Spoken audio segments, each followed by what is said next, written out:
they have been working with it. A series of meetings have happened already. A lot of deliberation have happened into this piece of work. And going beyond that, I think there is also an increased interest from different state as well as national level government, the linked ministries as well as departments from that. The consultation is taking it and is reaching out to them also. So with this background and this objective, I look forward that we today with such a good experienced eminent panelists we have more insights coming up and informing this particular handbook, which is evolving. Along with it, I think the couple of two more pieces which are being put together is we also looking at our next few years for we put together a multi-year, multi-stakeholder collaborative strategies, which require to be put into place to inform our shelter programming in India. So that's another outputs coming up. Along with that, I think there is also a section which will look at the specification of supplies as well as these standards in various contexts in India. So that's another component which will be coming up with these documents. So I look forward to your active participation in these processes. Please feel free and get back to us wherever you need more explanation on this. And I see today's enriching discussion also informing it. With this, I hand it back over to our moderator, Dr. Ilya, to take it further. Over to you, Ilya. Thank you very much, Vikrant, for beautifully setting the context of today's consultation. I understand General Bindal has not yet joined, so Paritosh is calling him. We'll start, therefore, with our keynote address by Srimati Aditi Umrao, who's from the UP State Disaster Management Authority. She will be speaking to us about her recent experience of how she managed shelter management essentially during the COVID response, and how it was done and what kind of coordination was done for that. And I'll request you to, while you're ending, also give a few recommendations how in future perhaps, if such a complex emergency happens, how shelter management can be done with more effective coordination with multiple stakeholders. With this, I would hand over to you, Aditi ji, to kindly start your address. Elia, can you please put my video on? You are a co-host. You should be able to. Are you unable to do that if you click on the? Yes, I'm unable. Okay, now it has come. Yes. Okay. All right.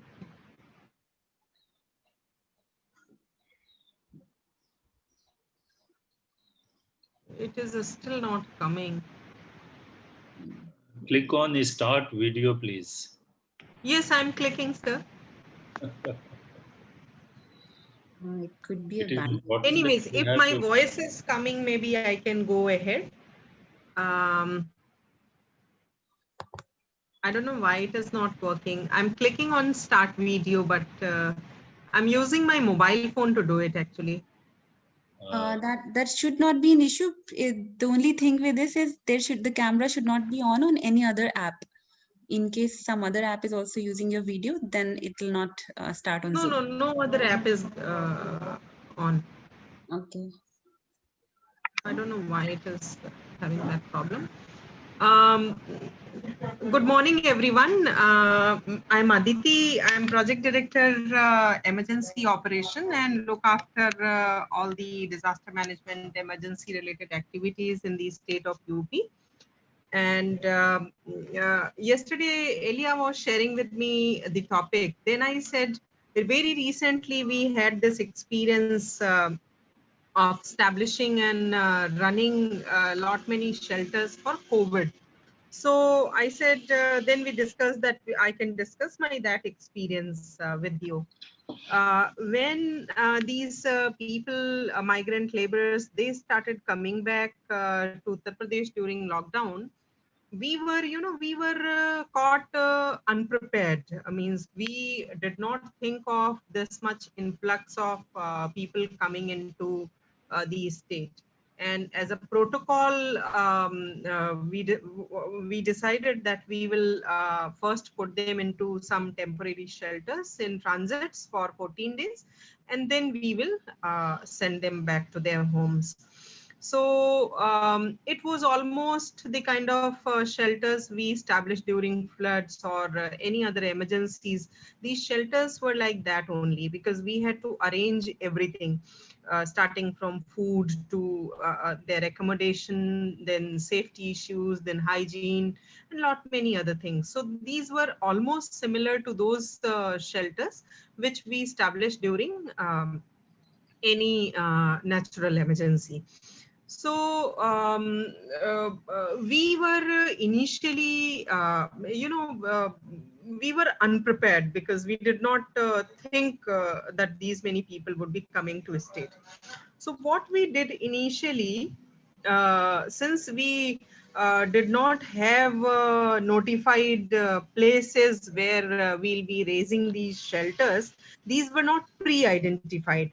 So what we did, we first established one shelter home in each of the district headquarters, one in each block headquarter, and then later on, when number of people were more and more, then we had to establish one shelter home in each of the gram panchayat also. So we established almost 18,580 shelters in the span of maybe a week time. And second most, we notified that these are the shelters, but then challenge was that how to popularize these shelters. How do people know that we have to reach this shelter? This is near my home. So then what we did, we geotagged them. We did the geotagging of all the shelters, and immediately we got a website, a portal, online portal, and on that online portal we put all the information with geotagging, geo-referencing. So people were, they can search the nearest shelter, and then they were going to that. So one problem we overcome by uh, geotagging them and putting them on the public domain in a portal. So that was one problem which we resolved by doing this. Second was the quality issue, because when you raise large number of shelter homes and lot of people are there to manage, then quality issues sometimes arise. And not only quality issues, but sometimes means there are a lot of issues involved to it.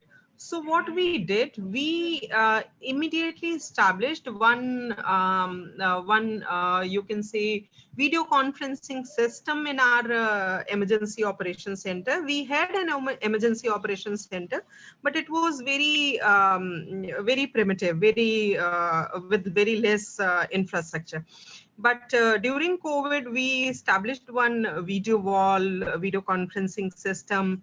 And this system had the facility that anyone who is there in that shelter can connect. We could do video conferencing directly with the shelter home nodal officers.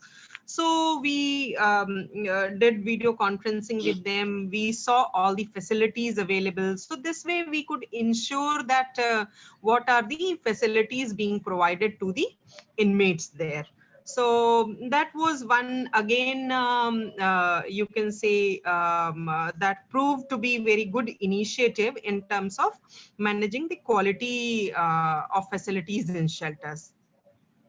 So this was very important step, and we had around the clock this video conferencing system whenever any problem, and we were having 1070 call center also functional. It was 15-seater call center functioning throughout 24/7. So anyone who is having any problem in shelter, whether water is not there, adequate facilities for sleeping are not there, hygiene facilities are not there, or if there is any problem, people would call in that 1070 number, and we popularized that number so that we could ensure the quality. So citizens who were living there in those shelters, they called up in 1070 numbers, and we immediately connected with the nodal officer of that shelter. And if the need be, we organized the video conferencing also, just to see from our own eyes what are the facilities available. And then we ensured that the problems are immediately resolved. So this was one system which was, you can say, we could immediately address the issues of the inmates who were living in the shelter. Then third initiative what we took, which proved to be very important, was that we collected the data of each and every person there. Sometimes what happens, we collect the data of the people who are living there, but we do not link them in their families, means who are the family members, who is related to whom. So this was, this was our learning. We did that data collection process, but we did not establish the family relation system in that data collection. So we were not able to know that who is, means people, how many people belong to one family, and how, because later on we were giving them ration kit to each of the family. So that was very problematic for us, because we did not know who all are the family members. So this is our learning, that whenever we are collecting data of the inmates who are living in these shelters, we should definitely do that. And in fact, we were giving life sustenance allowance also. Government of UP gave some life sustenance allowance to the families.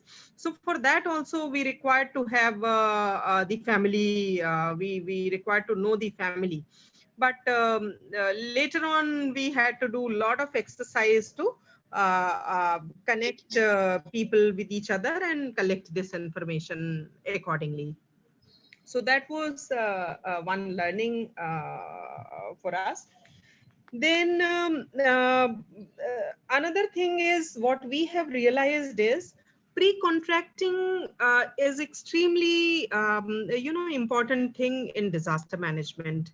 If we have pre-contracted, means if we know the rates and the probability, because in government there is a procedure to purchase or procure anything.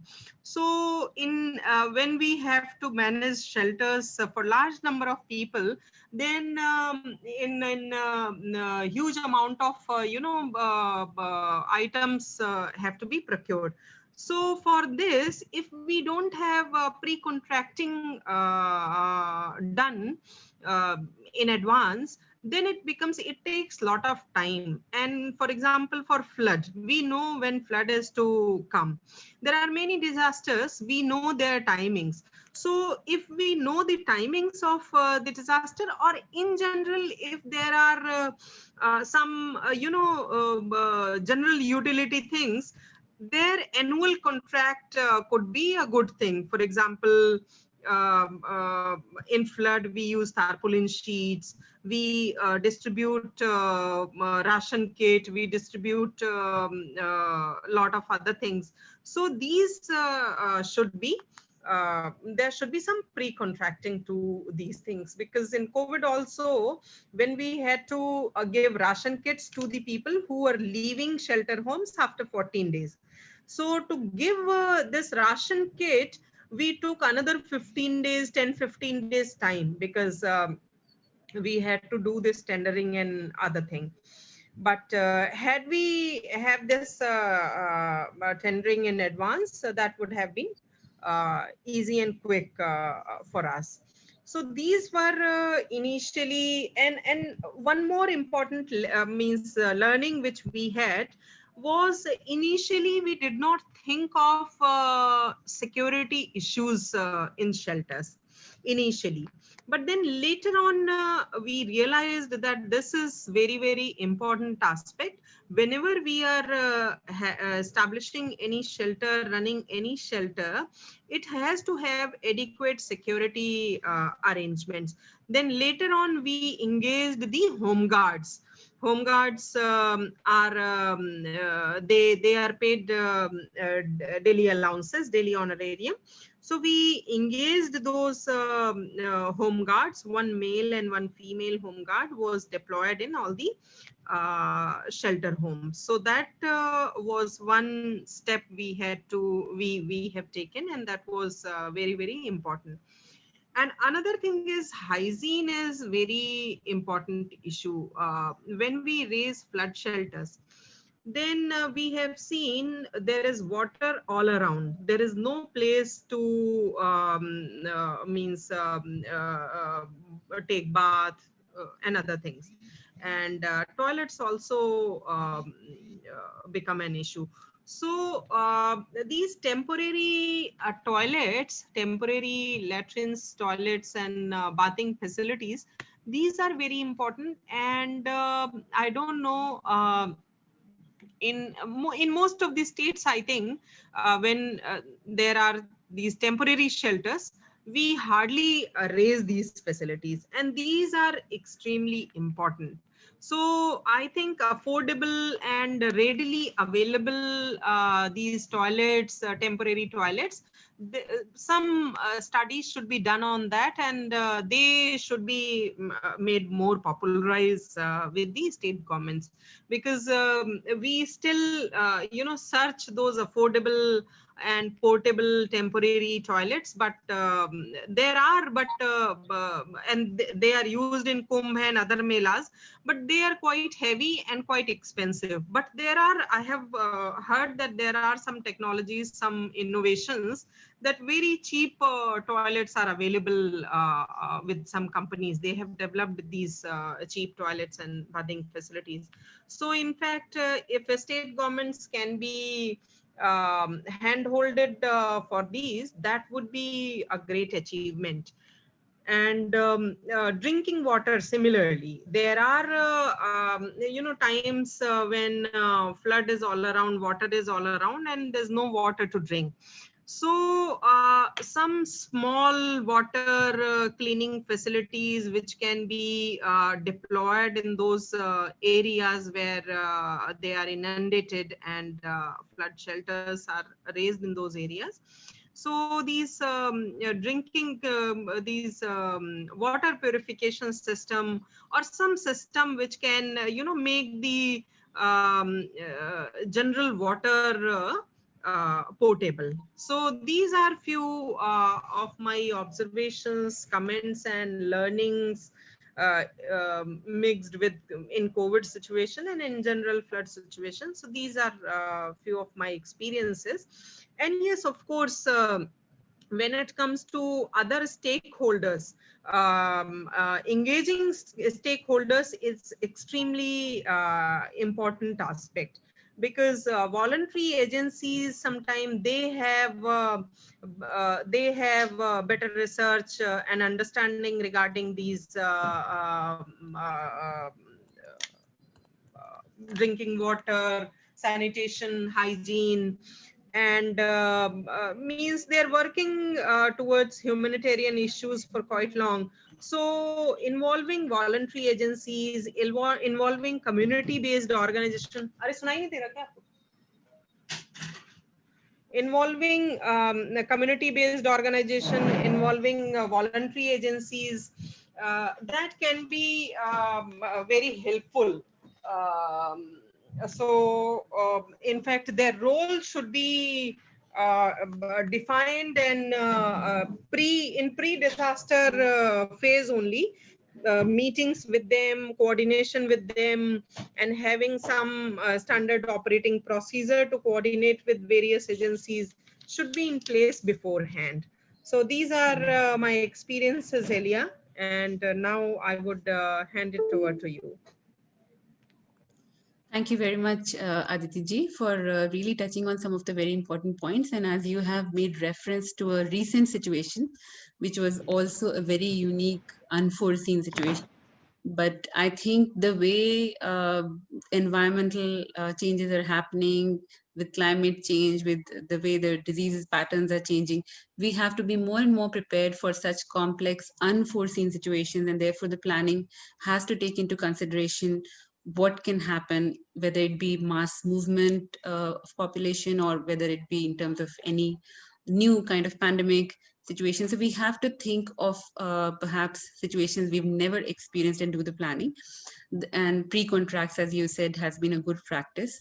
One of the things that you touched upon, while you directly didn't mention it, but in your examples, you said that the need to think about water. So all the wash issues, water sanitation was important. Similarly, you brought the issue of security. So it clearly shows that we cannot be looking at planning of a sector in silos. There is a linkage of each sector with others. So when we are doing shelter planning, for example, we have to look at wash, we have to look at security and protection issues. So whenever we are doing the planning, we have to consider the intersector linkages.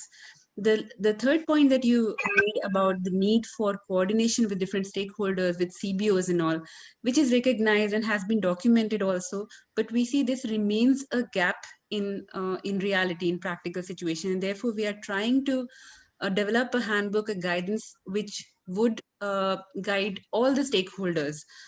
Given your experience, Aditi ji, I would just request you one more thing, maybe in a minute, if you can explain. As you said that there could be SOPs for how to work with CBOs and NGOs or volunteer organizations for government. Do you think if we had to include something in our, or propose something in the handbook on what kind of mechanism could work to ensure such coordination with government, do you think some kind of platform can be created? Would you have any recommendation for that, so that we can specifically bring it into our handbook as well? You know, we already have the concept of national platform on disaster risk reduction, state platform for disaster risk reduction. So I think rather than having lot many duplicate organizations, I think we should go with this NPDRR, SPDRRs. And in that SPDRR framework only, we may have some smaller groups, means SPDRR can be supported by various groups. Maybe one can be WASH, one can be, and shelter management. I think we should try to focus on those ESFs. So I think if we, these are old theories, but I think strengthening those emergency support functions would ensure that we have managed our shelters better. So having smaller platforms under SPDRR and connecting all those CBOs and these international and other national voluntary agencies, and that could be one good idea. And strengthening that ESF system, that should be, because ESFs are already there, already in the books, means they are already notified, they are already, a lot of work has been done in those regards. So these emergency support, it should be put in. I think shelter is one of the emergency support functions, perhaps. So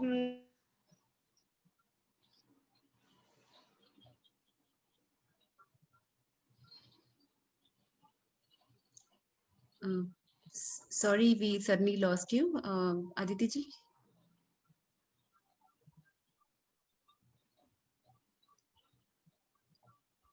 Aditi ji, we cannot hear you. Has she dropped?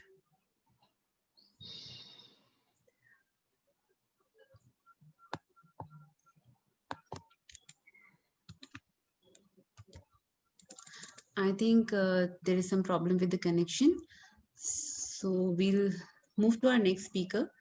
And if he joins in, we'll take it up. But I think the point that Ms. Aditi was making about how we can strengthen our coordination in shelter management or shelter response was to use the existing platforms and create groups over there. And she also touched upon strengthening the ESFs.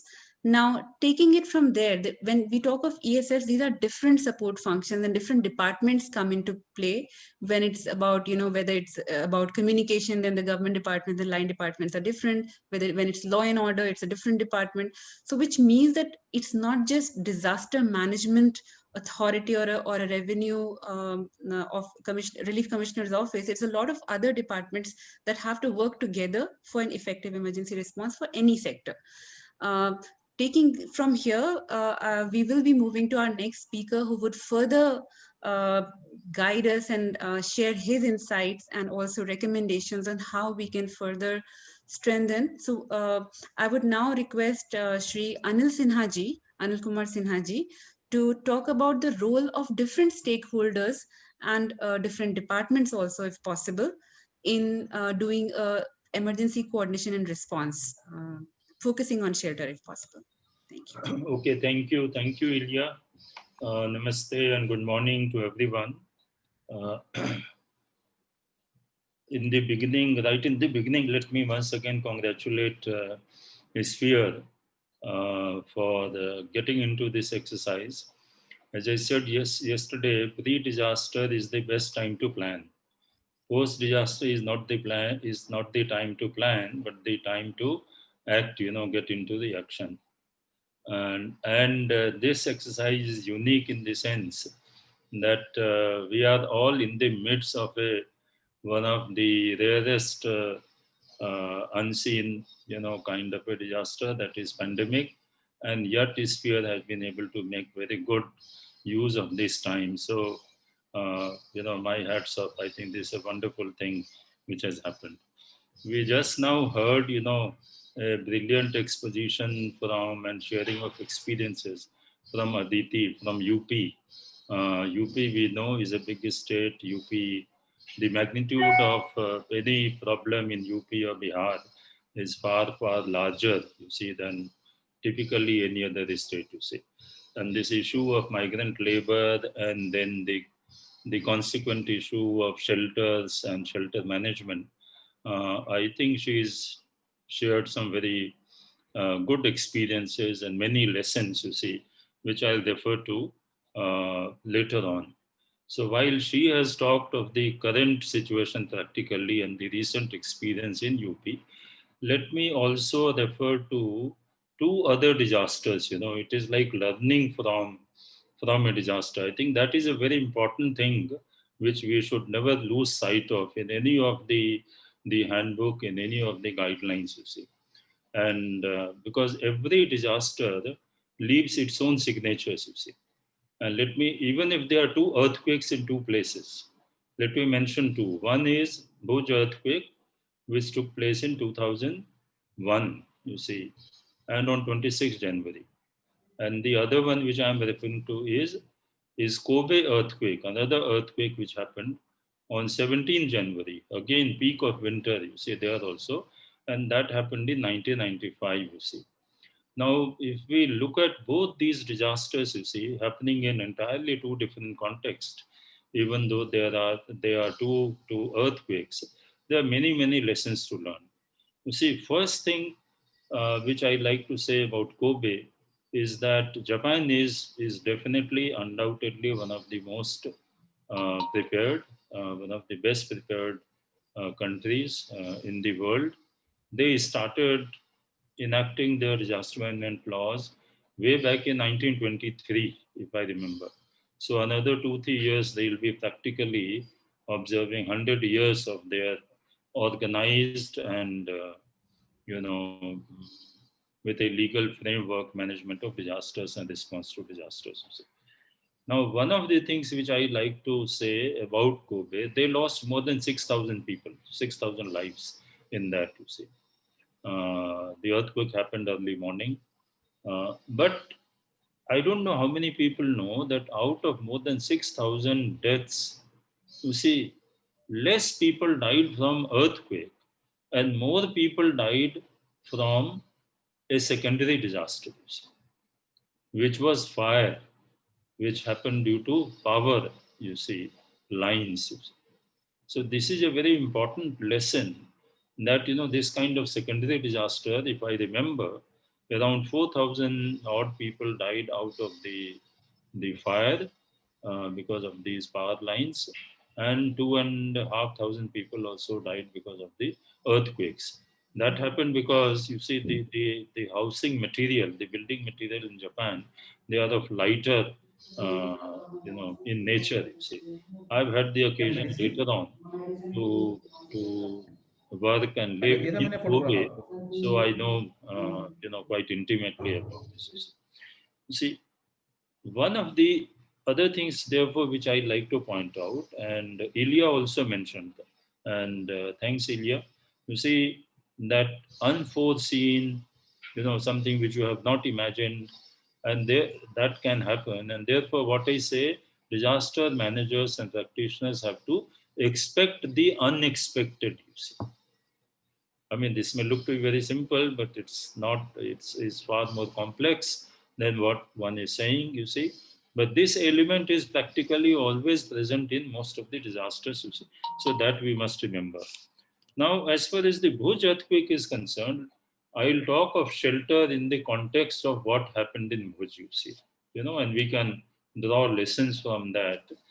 So I'm not going by the principles of how do we get into risk assessment and other things, but let me take a practical example and then talk of that. You see. First of all, the another earthquake which happened in India in 1993 in Maharashtra was Latur earthquake. You see. And Latur earthquake again has a lot of lessons. Latur earthquake was followed by 7-year long earthquake risk recovery reconstruction program funded by the World Bank. You see. So it was a huge program, 7-year long, and funded by none other than the multilateral body, which is the World Bank. And they, resulted into construction of thousands of shelters. You see. Shelters means houses, new housing, habitations, etc., etc. Somehow I never got the opportunity to go there and see, my misfortune. But what I hear, and perhaps everyone would know, that those shelters were never really used by the affected people, you see. The victims, the people who survived. Somehow, because they were not involved in this whole process of reconstruction, rebuilding, location of the site, etc., etc. So as we move from Latur earthquake to Bhuj earthquake, there are a lot of lessons to be learned, you see. In Bhuj, which happened, in January 2001, I think maybe 12 lakhs people. I'm sorry, I have not been able to check the figures as of now, but 12 lakh houses, they were destroyed, you see. And lakhs of people were literally under the sky, and that too in the month of January, which happens to be fairly cold in India. You see. And then what started, what typically starts, you see, in these kinds of situations, because large number of houses have been destroyed, they've been wiped out, is including, as I mentioned earlier in one of the discussion, the district hospital in Bhuj, and then large number of schools, you see, killing students, those kinds of things happen. Well, let us just talk of shelter, you see. What happens typically is that we start the administration, local administration, start coming up with what is called temporary shelters. Please mark these words, They're temporary shelters. But invariably, if we look at the experiences, review the experiences, not only in India, but across the world, then these temporary shelters somehow or the other are not temporary. They slowly and gradually convert into permanent shelters. Now, these temporary shelters are constructed at a stage which is immediately post-disaster. It is immediately rehabilitating people, you see, giving them some kind of a shelter over their heads. So it is also the early recovery stage, you see. So you are taking decisions, which have implications, developmental implications, you see. And therefore, at that point of time, the principles of safety, earthquake safety, earthquake audit, etc., resilience, etc., they are hardly applicable, because those people who really, get into these temporary shelters, they are not trained into these kinds of things. And therefore, temporary shelters, which are not really safe habitat, they continue and continue. Professor Ian Davis from Oxford and Cranfield University in UK, he used to tell me when I was in Japan, and many times, of course, I think 2 years back he was in India also, that only one country or maybe two have really practiced this, that they create temporary shelters, perhaps Zambia and Japan, you see. They created, somewhere 45,000 temporary shelters, which were dismantled, you see, after a certain period of time. You see, because they were temporary and they were not really following the strict principles of. So therefore, I think this is something which we have to keep in mind. Second thing which happened in Bhuj was, the government and the administration comes under a lot of pressure. They are under the watchful eye of the media, national, global, local people, the local assembly, parliament. The incident has happened, the event has happened in a state, so the national government, the the the cabinet, all that they are watching. And watching means there is a tremendous pressure on the local administration to come up with solutions, like Aditi was telling, you see. And as you move, there are a lot of learnings, and that is why those learnings, instead of gathering learnings after every disaster, we need to have a resource of all those learnings, and then practice them, build them into practice in advance, you see. Now, they are also on being under pressure. I think initially a lot of organizations come, donors come, agencies come for, making these shelters, etc., or homes. You see, pardon me if I am little bit mixing deliberately at this stage. Sometimes what may be shelter becomes also home. Many of them create shelters, but create it better also, so it can become home. So that pressure was there, you see. But then a debate is started immediately, and I have been party to that, you see. Because as I said, 26th January in the night, in the morning, the earthquake happened, and by 12 hours in the evening, I was sitting with the collector. And after that, maybe 30 times, if not more, I would have visited Bhuj and the adjoining areas, you see. And therefore, this debate is started whether we should go ahead with donor-driven housing programs, agency-driven housing programs, or owner-driven, you see. So what is the extent to which the local population, the affected population, must be involved? Immediately there were these kinds of things, that if you involve, if you have a participatory process, which will of course ensure ownership, etc., etc., but then it is time taking, because you are going to get into discussion. Otherwise administration feels, the local officials feel कि भाई हम decide कर रहे हैं यहाँ पे, ये जगह तो अभी use नहीं हो सकता, इतना debris है and all that, so why not go to another place, etc., etc. But then that is what had happened in Latur, you see. So there, this tussle went on for maybe a couple of weeks, you see. But I must give, my appreciation to the local administration, that the SDMA, etc., etc., and the state government, that they finally decided that no, it is much sound and better principle to ensure the ultimate ownership, to go ahead with a participatory process. So at the panchayat level, at the village level, they started this, and finally they ended up with largely, there were many other things, but largely owner-driven model of housing, you see, and that ensured later on, 100% participation and ownership of the houses. See, so there was no repeat of what happened in Latur. So it was owner-driven and community-driven, because whole community was involved, you see. Now, in doing that, you see, many things were done, you see. New kind of construction technology uh, for the Bhuj hospital, base isolation technique, I'm sure everyone is aware, which was invented in New Zealand, was sort of imported, and now the current hospital is entirely based on the base isolation technology. Uh, Now, another thing which we must note is that, you see, every disaster offers you an opportunity to, a window of opportunity to build back better. And Bhuj earthquake reconstruction rehabilitation is a classic example of that. You see, many cities, at least 4 to 5 cities, Anjar, Bachao, Gandhidham, and a couple of others, they were totally destroyed. They were totally destroyed. And again, hats off to the local administration, the people who were there, that they decided to take this opportunity to do away with the earlier planning of those things and not go back to the pre-disaster situation. Many times we have the tendency to go back to the pre-disaster situation, but they avoided that. There is always a cost to that, because it takes time, etc., etc.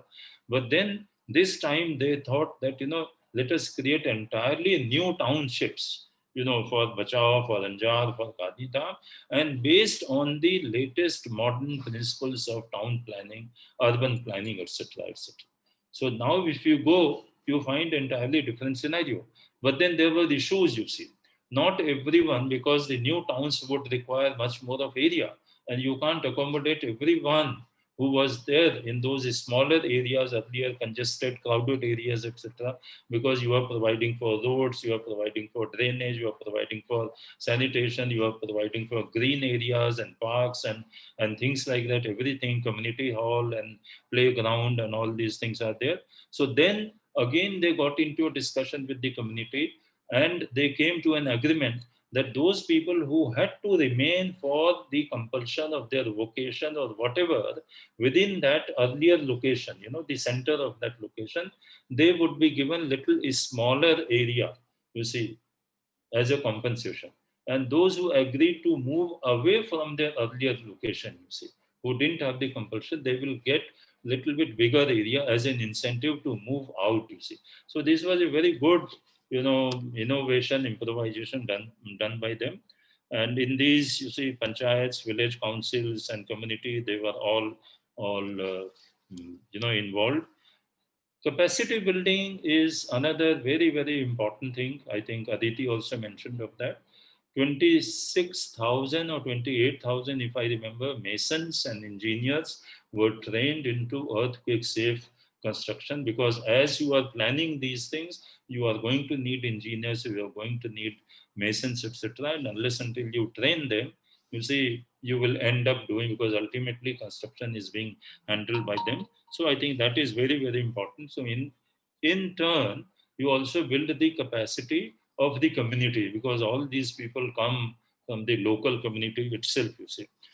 Now, one of the innovations which we did in Bihar, let me mention briefly, and I think I'll finish another 3 minutes, because time management is very important for Elia. You see, that we learned lessons from Nepal, you see. They used to have, Nepal, which is, so much prone to earthquakes, they had a earthquake safety clinic, which I had seen once.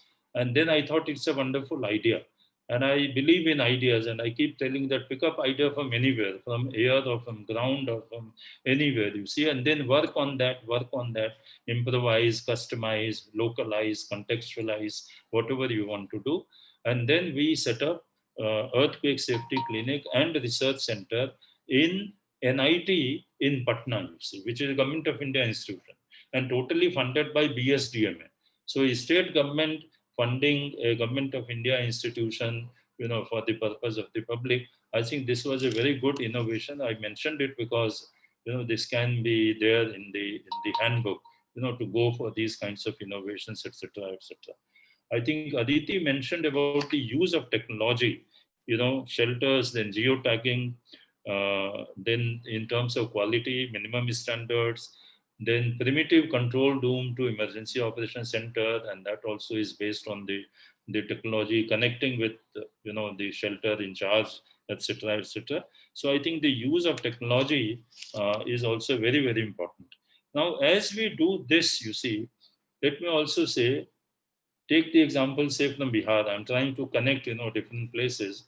Whatever schools are being made in Bihar now, their designs are vetted by the Bihar State Disaster Management Authorities in terms of safety and security, etc., etc. All very comprehensive. So that therefore, I would presume that in Bihar, no school is being constructed, whether it's primary, middle, or secondary, which is not vetted and therefore it does not follow the rules and the regulations. You see, and the same has happened with even big buildings in Patna capital, police headquarters, or the latest state-of-the-art emergency operations center, etc., etc. Now, as I talk of this, let me towards the end just mention two things, which I think in the guidelines will need to be highlighted uh, more clearly.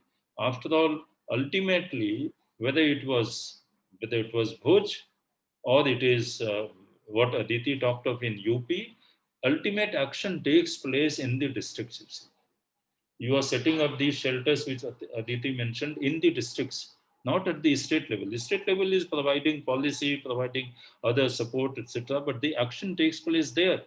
So you cannot do anything and succeed in terms of coordination, strengthen. Coordination has to happen, as we talked a few days back, at the national level, state level, and the district level also. But then the district level coordination is the most important. And therefore, the role of DDMA, which is now statutory under the Disaster Management Act 2005, is something which we need to highlight and weave our protocols for the strengthening around the DDMA. And then from DDMA going down to the blocks, going down to the Panchayati Raj institutions, etc., etc. Surge capacity is something which Aditi didn't mention, but she was pointing to. You have to certainly have surge capacities. So that has to be built mainly at the state level with the volunteers, with the cadre of first responders, volunteer, Internet for Society, civil defense, or the home guards, which she mentioned. I think that is very important.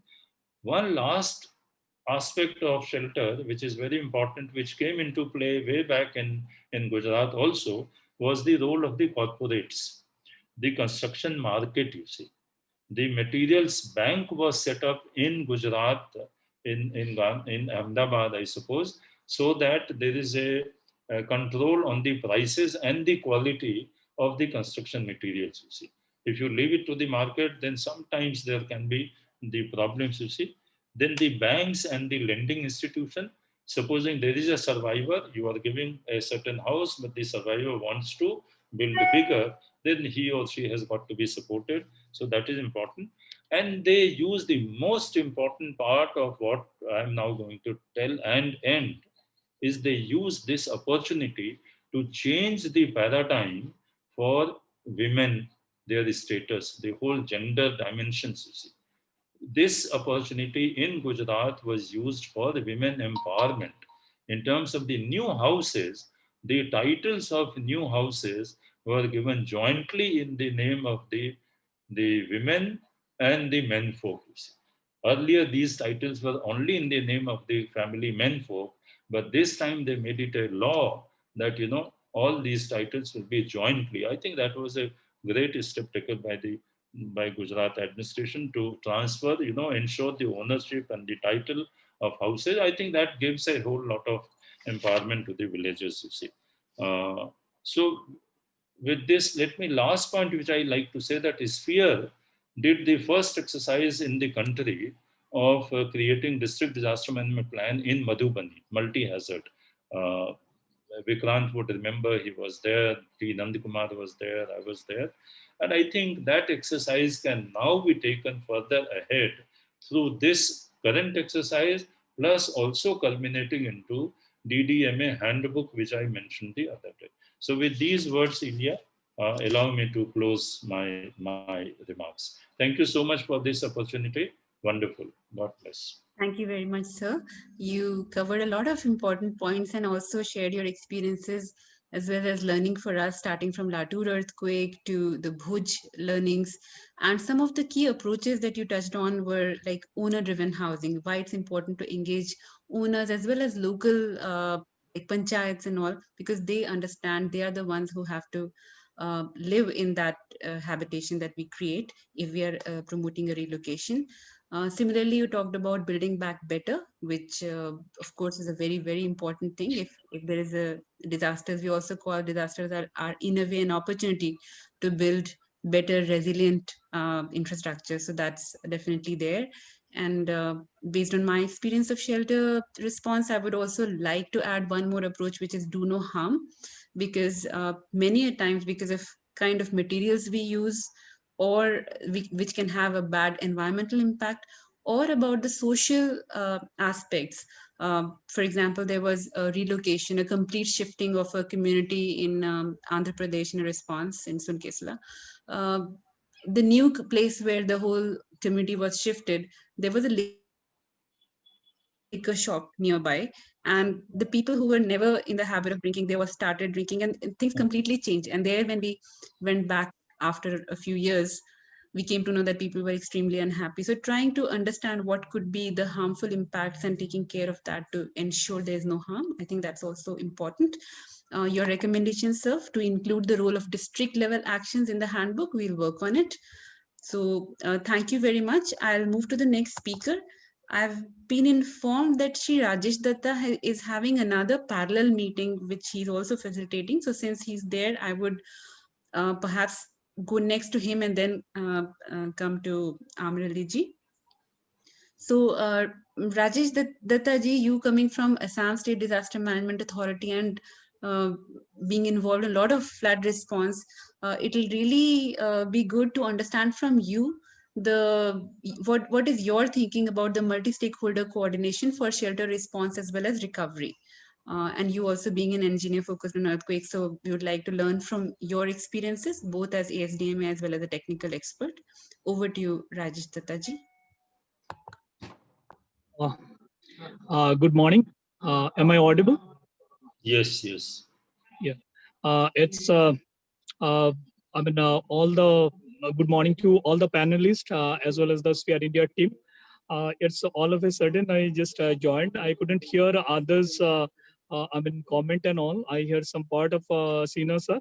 I just want to mention that it's, we are recently proposing three multi-hazard for multi-hazard flood shelter, multi-purpose flood sheltered in Assam, and we have taken care of some good parameters of Odisha cyclone shelters as well. Our team has visited with PWD engineers. Ultimately, we have vetted the thing with IIT Guwahati. Then we added some features so that it is more, I mean, some context specific. So this is one part of shelter management.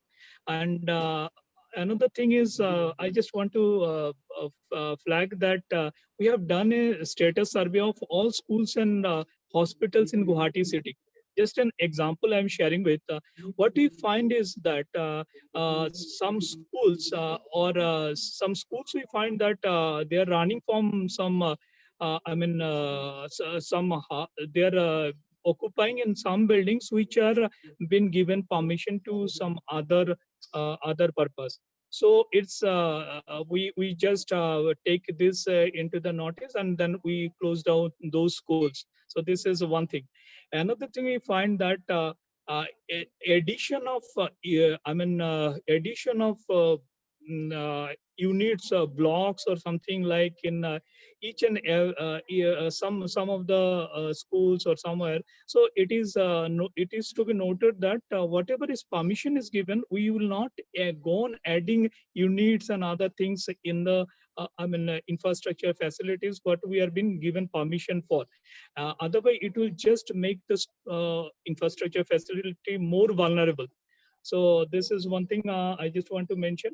Next is since we are having lots of technical institutes in Assam, so we thought about why not take the help of their expertise in training our engineers from various line departments. So we started Center of Excellency with some 3 technical institutes with civil engineering departments. I just want to mention it's Assam Engineering College, then NIT Silchar, and this Tejpur Civil Engineering Department. We are making a center of excellency so that they can train our engineers with the latest technology or BIS codes, earthquake resistant structural construction, codes and all. So this is one initiative we thought about, just having a knowledge partner in the state itself. And for innovation purpose, we have taken one technology of base isolation, done by IIT Guwahati. So they have having a patent for that, and we are going to involve this technology in one of our DOC, District Emergency Operations Center in Kamrup. So we are in the process of making construction of our DOC with that base isolation system. Maybe this in our state it will be the first of its kind, so that we can use those technology in our DOCs, and maybe in future courts will replicate the thing in other construction activities also. And I want to mention that this base isolation system, what IIT Guwahati has, made a research on it, and what is their framework. It is most cost effective, 1/10 of the cost of what is available in the other developed countries and all. So this is a very unique thing that IIT has done. So we tried a bit just to involve the technical know-how from the knowledge institutes. So it's always advisable that we should just collaborate with the knowledge partners available in the state or nearby the state, so that we can have a experienced consultation with those knowledge institutes and all. And these are some of my submission. I want to hear from others also. Thank you.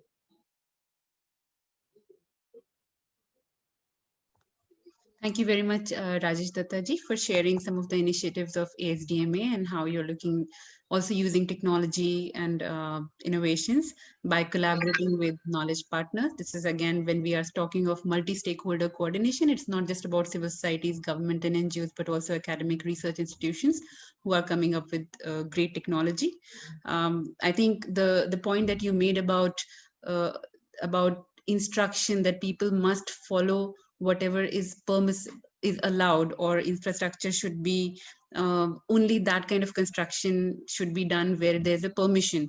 I think that's a very important point. And I remember in the detailed shelter needs assessment done post Uttarakhand as well as post Hudhud cyclone, in both a clear recommendation came based on the experience of knowing the way people build houses. Even if any agency was building a temporary shelter, something that Anil Sinha ji also pointed towards, that temporary shelters end up being a permanent shelter because people start building over it. So whether they vertically expand or horizontally expand, people do build and use it. And therefore, those agencies who are helping even with the temporary or transitional shelter, as we call it, they should think about future and perhaps have the foundation strong enough that if people further expand, which they would likely, whether you want them or not, then also the structure will be able to bear the load. So those technical things, I think as the practitioners within shelter, we all need to keep in mind in terms of thinking about future and what could go wrong.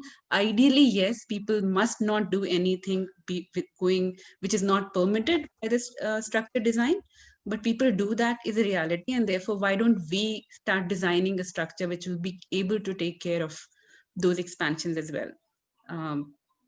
So I think with this, thank you so much for joining despite your another meeting going on, Rajesh Dattaji. And I can see there are a lot of people who have questions also. So if you can stay with us towards the end, we'll be having a question and answer round. Or even if you have to attend for a few minutes and then you can come back in here, that'll be really great. So thank you. I'll now be moving to the next speaker with again another issue that's extremely important when it comes to shelter response, shelter management, shelter preparedness. So one of the reports of shelter cluster that came in 2018 pointed towards a study done over the last 40 years in shelter response. And one of the key concerns raised was the inconsistency of funding and resources. So that being another area which we all as different agencies and stakeholders need to look at. I would now request Dr. Amir Ali Khan to kindly talk about ensuring resource mobilization to strengthen disaster preparedness as well as response in shelter sector. Over to you, Amirji. Thank you so much, Dr. Elia. So it's great to be part of this great consultation on shelter sector. I would like to take this opportunity to compliment Anil Sinhaji, who is our former boss as well. So thank you so much, sir, for highlighting so many issues related to shelter. Most of the issues you have raised include almost the entire shelter sector, and let's start building up from here. But sir, definitely I would like to raise some queries to you as well whenever the discussion is coming up. And one of them is that we are learning a lot of lessons. You raised a lot of issues related to Bhuj earthquake, and prior to that Latur earthquake. But what happened after that Kashmir earthquake? We have to bring that also into that discussion as well. So learning lesson is one thing, and learning from other activities is also as equally important, I think. So we have to bring that discussion as well, that why we are not so successful in bringing out after that not only Kashmir earthquake, but other earthquakes like Manipur as well. So this is one. And another thing is which I will definitely like to discuss uh, here is that you raised a very, very pertinent issue about safety of urban areas. And those four towns like Bhuj, Gandhidham, Bachau, and Anjar were rebuilt, as you mentioned. So, like Bhuj is proposing a very good developmental model for urban planning, but we are having organic development in almost every city in the country. So, are we learning something from those Bhuj experiences? And at least in zone 4 and 5, we can say with very confidence, and zone 3 not so confidence, that the fate of those old city parts like in Bhuj, we are going to have the same fate. So we need to not only learn the lessons from those good practices, but we need to replicate those in somewhere in our planning process as well. So there are some other issues as well, but I would definitely like to discuss these. Sir, you have to clarify on these as well. So Sure. I'm really having a big doubts about this. Then, as far my topic is concerned, I have been given a topic to ensure resource mobilization to strengthen disaster preparedness in shelter sector. So, which is again going to be very, very challenging. As far we are concerned at national level, all of us are aware that we are passing through this COVID times, which is definitely one of the very difficult time we are passing through. And not only the COVID is making us to think differently, we are having a ongoing onslaught of the disasters as well. If you see the recent past, we have floods, we are having earthquakes, we are having cyclones, we are having landslides, whatnot, it's going on. But all these things is happening. So nature is disasters are happening. And if you see in all those disasters, not this year a big damaging disasters have occurred, but definitely stress has been produced. And if you quantify or look into the stress pattern, the stress pattern is that how shelter sector is definitely under distress under all those hazards or disasters, when those hazards are converting into disasters. So definitely we have to start looking for something for this sector very seriously.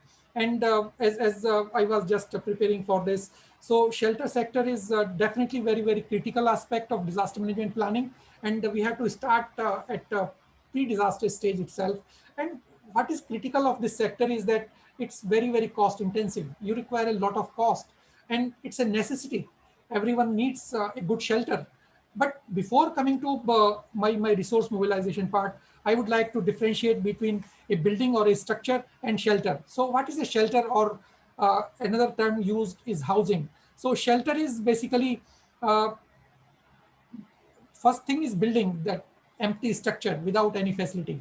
But when you add to your building, uh, term is defined as adequate shelter, is physical, a space where physical accessibility, adequate security, security of tenures, structural stability and durability, adequate lighting, heating and ventilation, adequate basic infrastructure such as water supply, sanitation and waste management facilities, and definitely at a affordable cost. So we have to look into all those dimensions, that what type of shelter we are planning uh, pre-disaster stage for post-disaster stage purpose. So this has to be given a serious look, and this has to be kept in mind.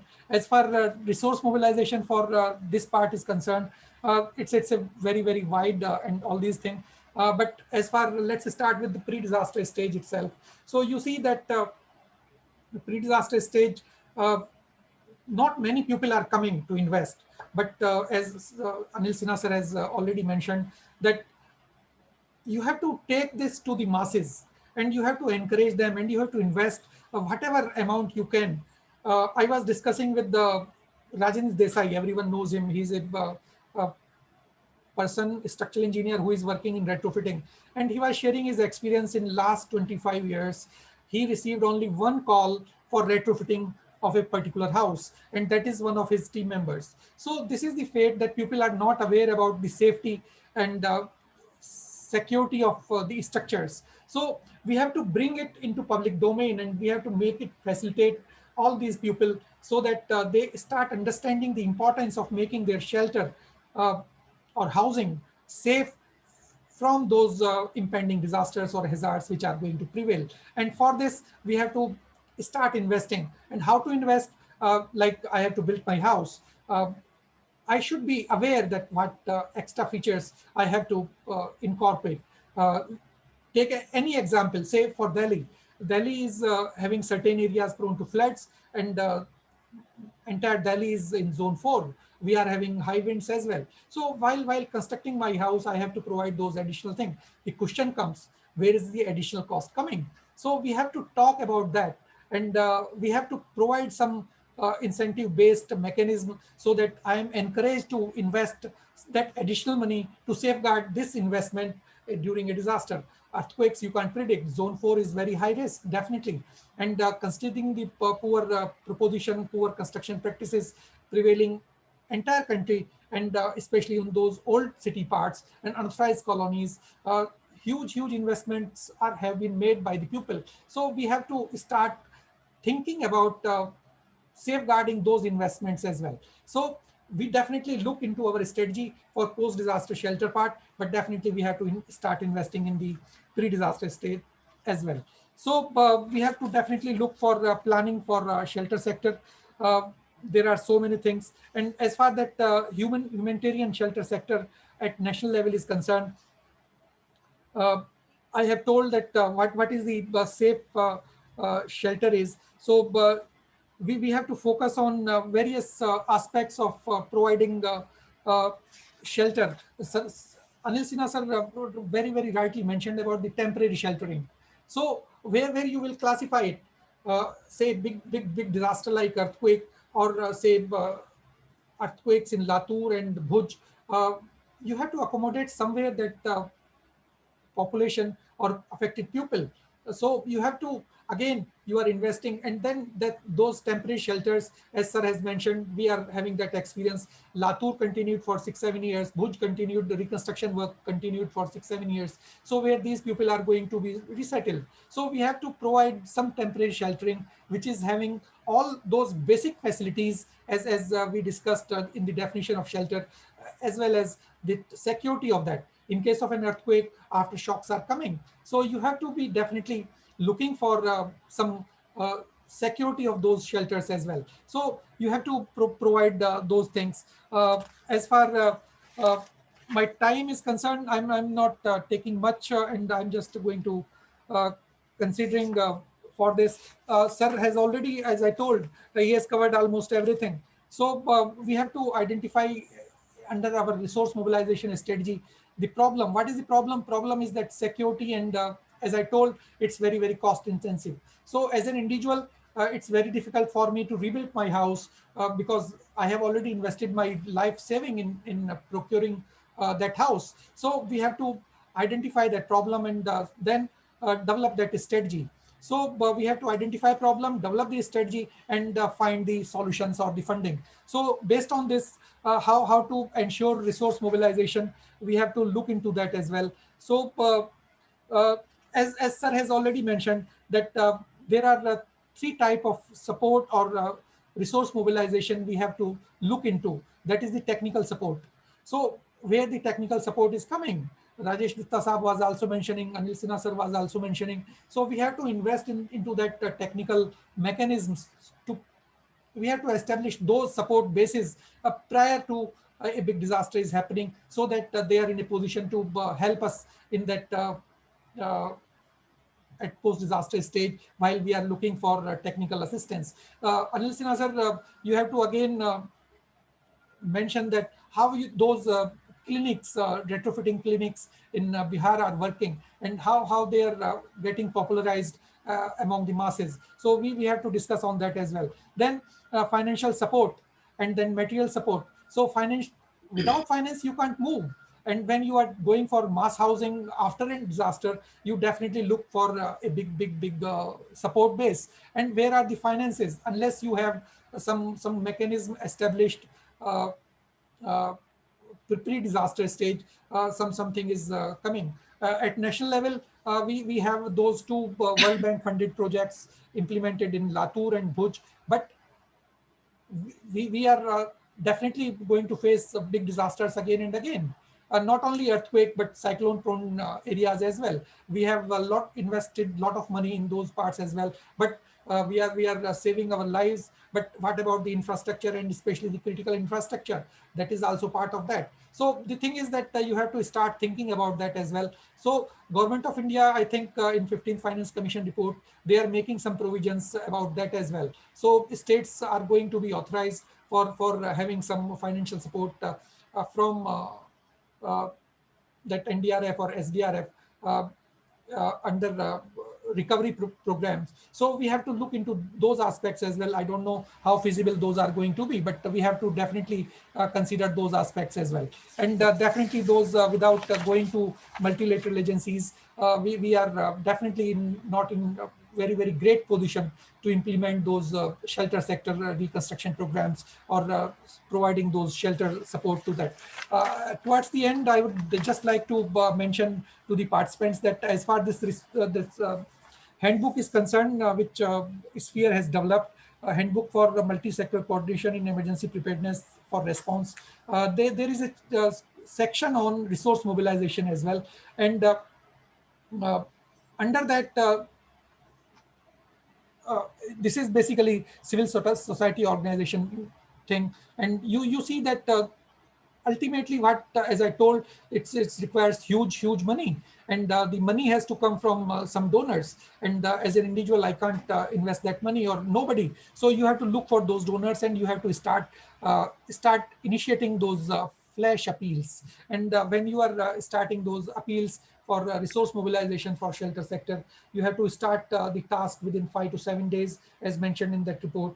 And then you have to talk about what are your requirements, as I told earlier. So your requirements has to be identified immediately after that disaster. So that and what are the life-saving needs. So this is one of these sectors where you have to invest in life-saving infrastructure facilities as well, post-disaster management stage. So you have to talk about that as well. Then some basic principles you have to follow. They have described that, like contain that flash appeal should contain an initial response plan, how you are going to that. Then initial response plan should focus on life-saving needs, as I told, and necessary early recovery projects. So they have already given all those things. We need to discuss about all those things. Then action point to, so they have described very nicely. And the most important thing here is coming that already Sphere is having developed that common resource pool. So we have to, in the initial stage, we have to request Sphere for allocating some funds for investment or rebuilding or reconstruction stage, for post-disaster management stage, for from that pool. And definitely they have some mechanism, and the money coming from that flash appeal as well is coming through definitely to this pool, and then through the organized manner we can get some funds for implementing the shelter sector schemes and all those things. So these are my points, but definitely we have to invest a lot in shelter sector.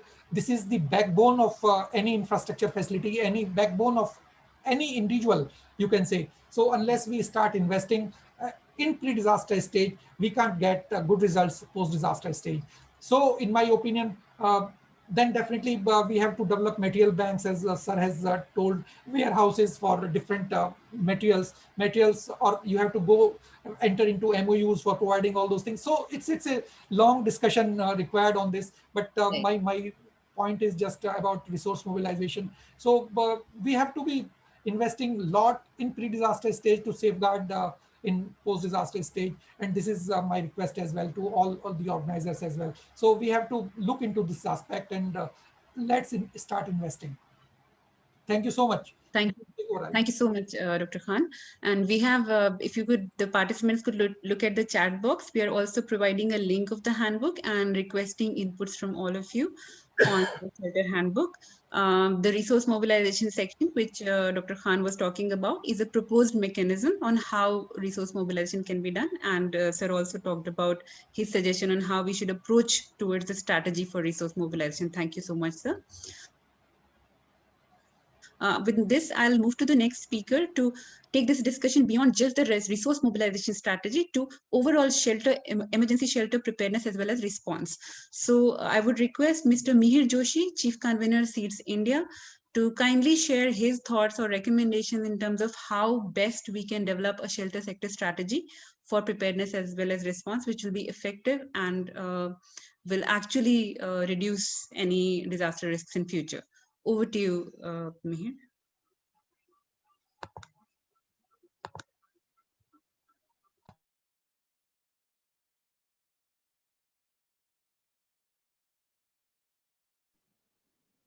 Yeah.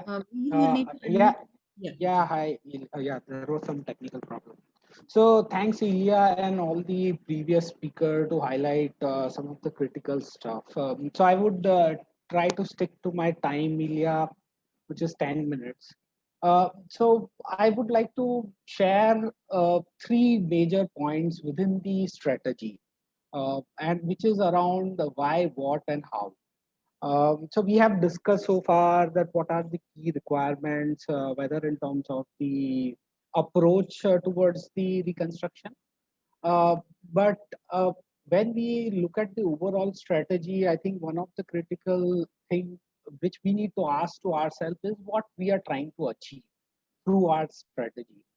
And based on our experience so far, so I have worked after Gujarat earthquake in terms of all the major shelter response programs.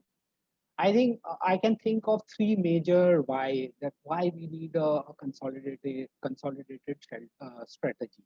So one is that I think we have this notion that shelter reconstruction starts much after disaster, but to our experience, shelter reconstruction start immediately after any event. because nobody is going to wait to see that what support they are going to receive. So I'm talking about the affected community, and that response starts immediately based on whatever knowledge they have, based on whatever resources they have.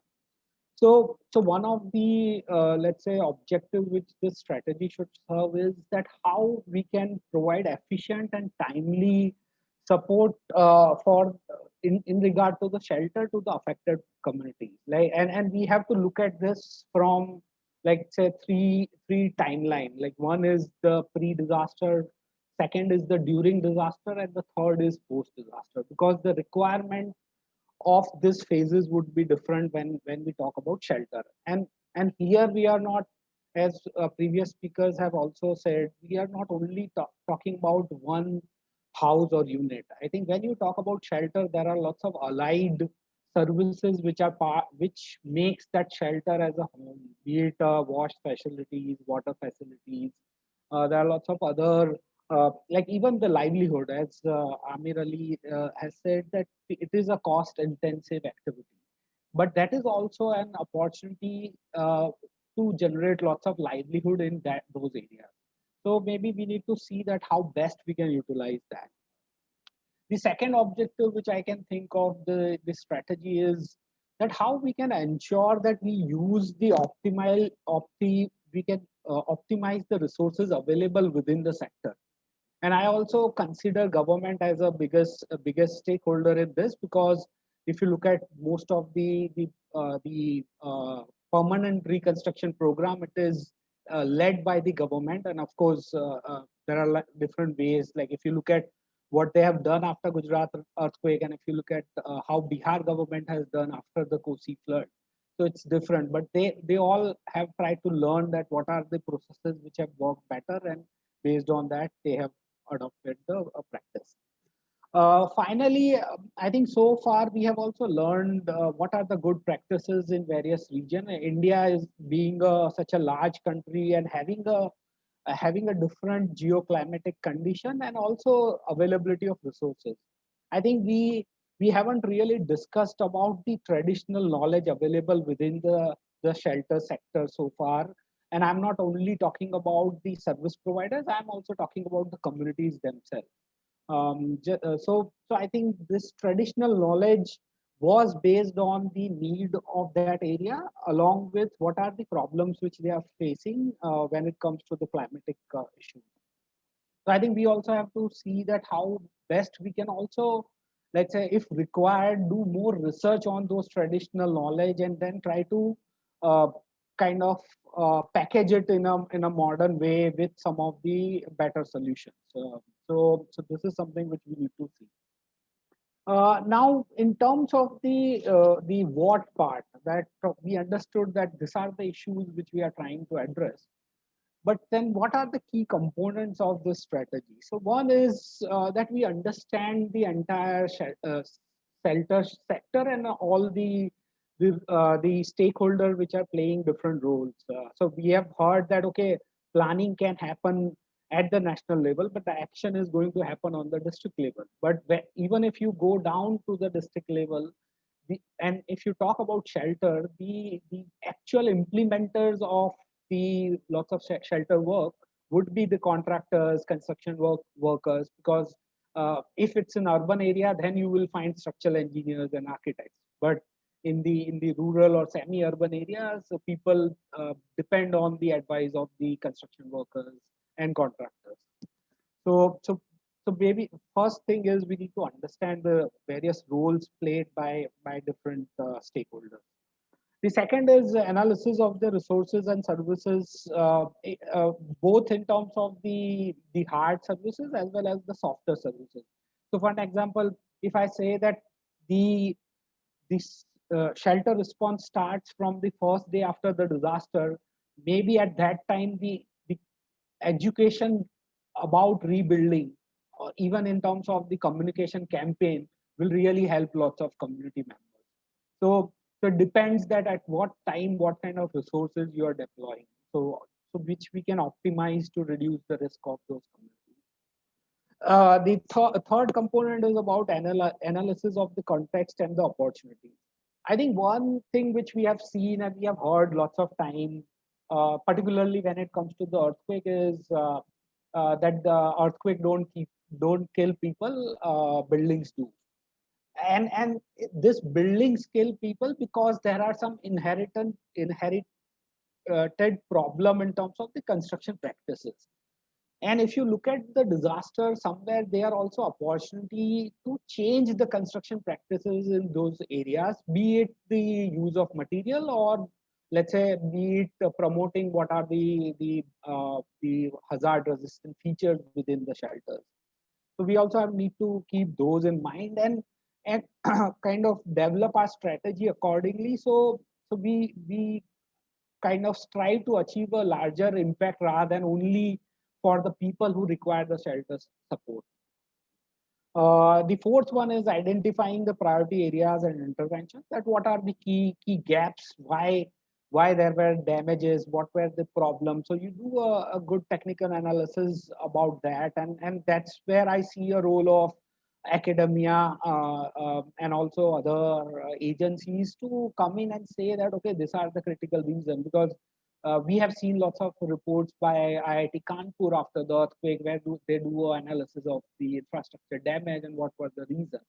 So maybe we need more of such documents, and also we also try to simplify this technical documents which can be understood by the common people. And I think that is the job which I see a civil society can play critically, because we understand the language of both the communities and so basically at one end you have knowledge, at the ground level you have action, but I think we need something in between, be it a coordination, communication, but that needs to be translated well, which will result into positive actions on the ground.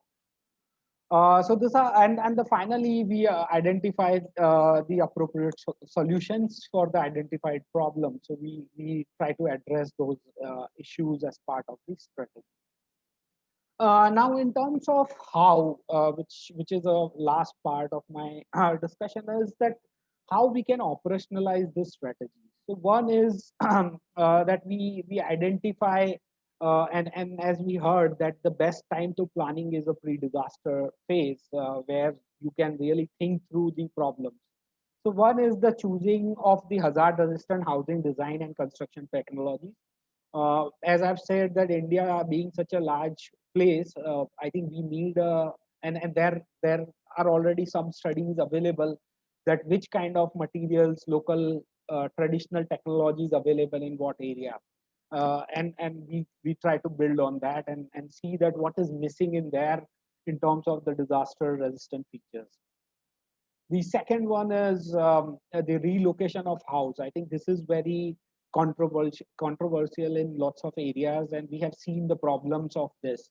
I have also seen after the Bhuj earthquake, there were lots of relocation done, but they were not successful, partly because the ownership was not given to the beneficiaries, and seeds being part of the owner-driven reconstruction consortium along with other civil societies, we always say that once you involve the owners, the process of your implementation will also be faster if you have a right kind of processes and the communication in place. So we seriously need to look at this aspect, that who is the owner in terms of the entire process. The third is the rehabilitation, retrofitting, and repair. I think lots of disaster we have seen that it's not that every time you have to only go for the reconstruction. There are lots of stuff which falls in between, where we can also kind of educate lots of stakeholder about what is the objective of retrofitting or repair. There are lots of stuff like we have worked in Kerala after the flood, and we have seen that there are lots of houses where you can do a good repair and they can be kind of bring back to that safety which was there earlier. So lots of time your strategy will depend on what are the requirements after that particular disaster. And the final stuff is the training and the capacity building around the disaster risk mitigation. And I would also like to add now the climate risk, because the plinth height, if you raise by 1 feet in a flood affected area where the flood or the rain pattern is changing, might play a bigger role, which we have also seen in some of our projects which we have done after the Assam flood. So maybe if we are looking at holistically, we also need to see what are the climate risk and what are the implications on the shelter response within that. So we try to kind of provide the holistic answers to that. So yeah, so these are some of my thoughts, Ilya.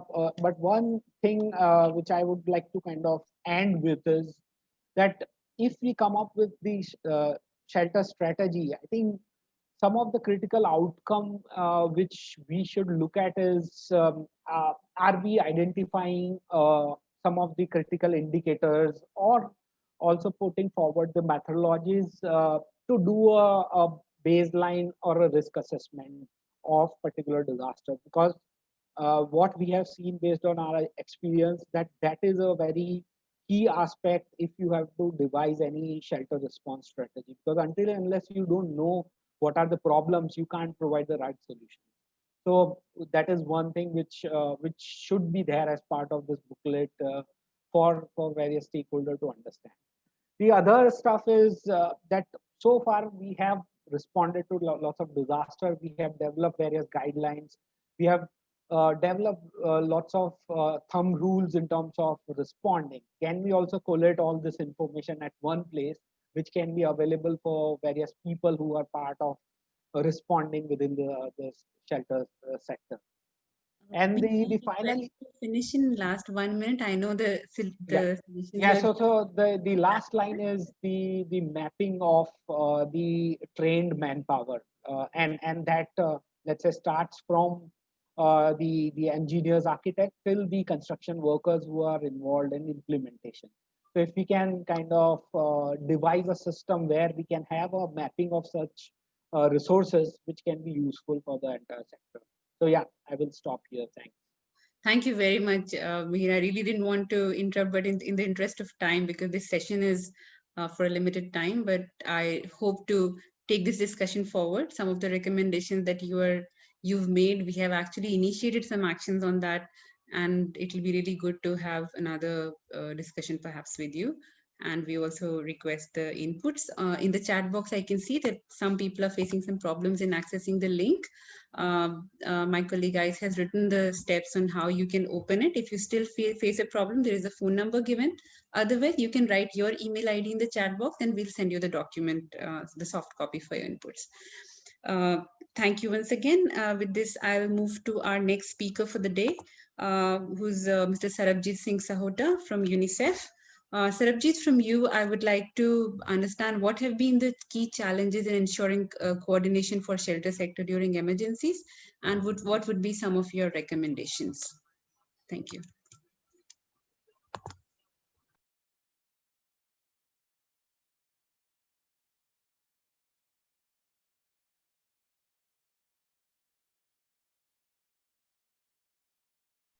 I think Sarabjit has just dropped. Anil, can you please check if Sarabjit is online?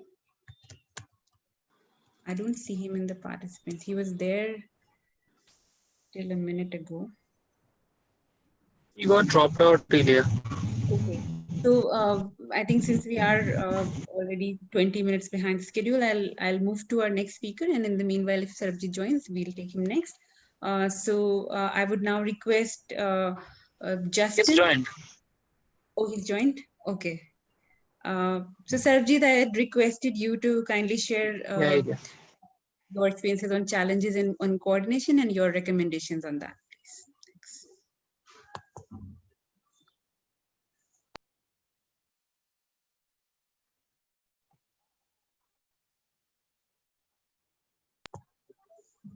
Thanks. Apologies for dropping out right at the moment. Yes, you're audible. And the screen is visible? It's not really, I mean, it's a desktop that we are seeing, nothing on the screen. Okay, let me share again. Okay.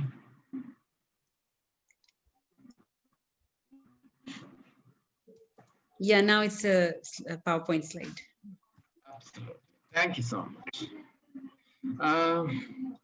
So all the 100+ colleagues who have joined us, I think one expectation that we all have in common during any emergency is that coordination should be functional and it should be productive.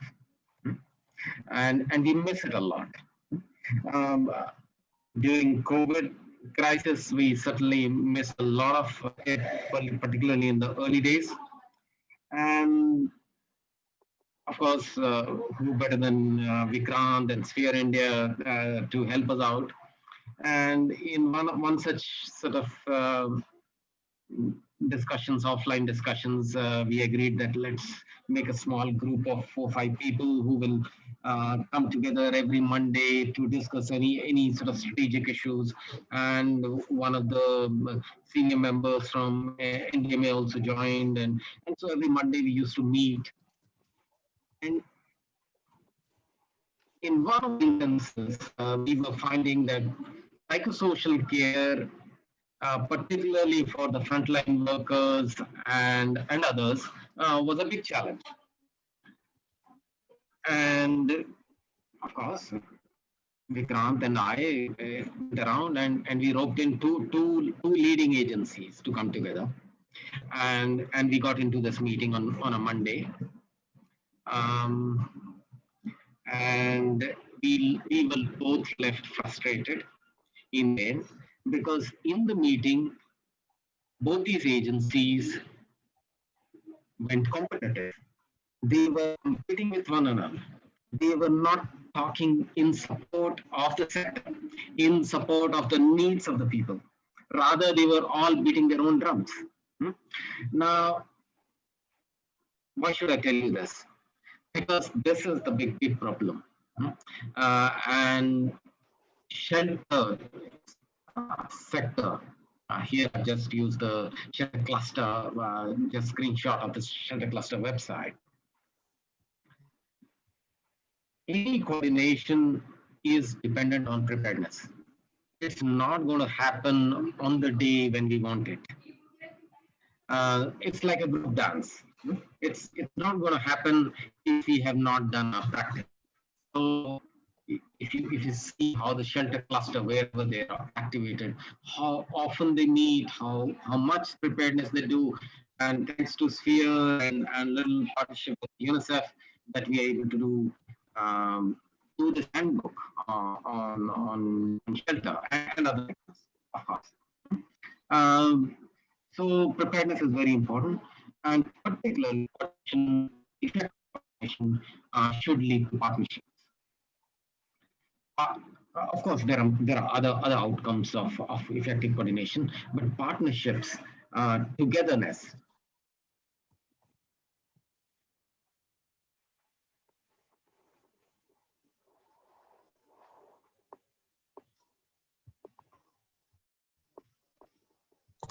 Sarjeet, we can't hear you.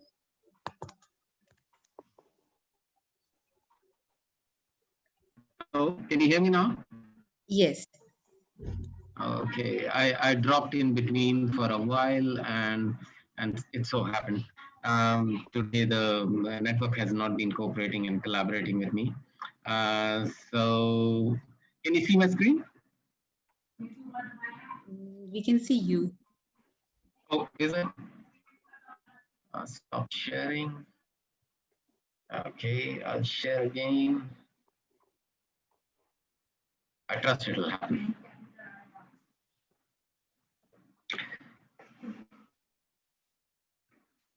Is it working? So any the point we were discussing. Am I audible, Ilya? You're audible, Sarjeet, but we can't see the screen. It's your video that's visible.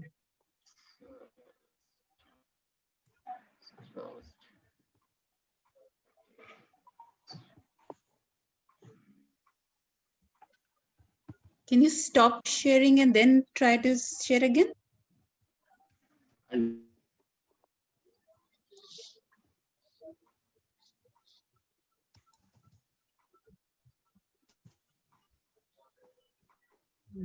I think Sabjeet got disconnected again. Sabjeet, are you there? yes, I'm there. Apologies for all this nonsense which happened. You want to But mail the PPT and we can do the sharing, or even if you can send on WhatsApp, whatever, if you can send it. is it visible now? No. Okay. Hmm. I'm an architect. No, I can't work without visuals. So that's one of the bigger challenges of me being what I am. So that's why I'm unable to work without. Can you mail it to me or Anil? Any like mail it to me? Absolutely, I'm going to mail it to you right away. Okay. And if you want to take some time, and meanwhile we can have Justin in, and then Yeah, please do that. yeah. Yeah. Okay. So please mail, and let me move to our next speaker. Justin, requesting you to kindly talk about ensuring standards and benchmarks in shelter preparedness and response. And meanwhile, Can I do the screen sharing? yeah, please try. Yeah, it's visible. I'll make it PowerPoint. Thanks, Elia and Sphere team. Am I okay audible, Elia? Elia? Yes, you are audible. Okay, good. Yes, sir, you are audible. Yeah, thank you so much. I must thank Sphere for giving us this opportunity. I had to spearhead the chapter to write on the shelter. We had a lot of nightmares to get everybody's input to bring it to this shape. Again, this book is not the final one. We are still expecting, people's input based on today's, input. We'll make it more usable document. That's our purpose. Most of you know Habitat. I'm with Habitat for the last 10 years. Personally, I've been, heading all the J&K flood and the UK. So personally, I was involved in all the rehabilitation projects. So I can share a lot of my personal experience. What are the field experience we had? Just to give a snapshot of what Habitat, we are an affordable housing organization and also housing ecosystem. First one is the housing and housing support services. We also add sanitation, BCC, disaster response reduction is our major. Any disaster, people lose their houses, so we have to rehabilitate. And also we mobilize a lot of volunteers, now access to water. These are the 5 major verticals of work. Ilya, what's the time? I should stop it, 10 minutes? Ilya? Yes, Justin, 10 minutes were given. If you can do slightly less. Yeah. Minutes, yeah, okay, fine. It's like an IPL match. You asked me to, in one over, you asked me to score 40 runs, You can. Okay, no problem. Yeah, we all know, I strongly believe, having a safe house will add more value to the health of the people, and also the children will study better. People can start a small business inside the house that will give them the sustainability. Nobody can evict them. That also, good house will have a land tenure and the security and access to water. So I strongly believe, that's why, we strongly vouch housing is an entry point for a development catalyst. This particular, drawing, I really liked it. If you look at it from the bottom, there's a pre-crisis, we call it a peacetime. Then there is a disaster strike, there's a crisis. Then we move them to a relief space. In the relief, we go into the emergency response, transition shelters, and also repair the houses. Then moving them to a slightly development phase, which is rehabilitation, rebuilding and reconstruction. Then institutionalization, which is looking at a civic amendment and the housing sustainability and the neighborhood development. That's a very ideal scenario if you look at it in a housing or a disaster shelter continuum or a response. Based on my Uttarakhand experience, the people, first we go and provide them, move them to a safer place, provide them a smaller tent. Then also the right side, you can see with the GI sheet, we gave them. Today, there are many families are still living in the GI sheet, which has lasted more than 5-6 years. Then also we have repaired a lot of houses in Uttarakhand. You know, the roofs are blown away. So we changed their entire roof, repair minor, retrofitting and roofing we have done in Uttarakhand.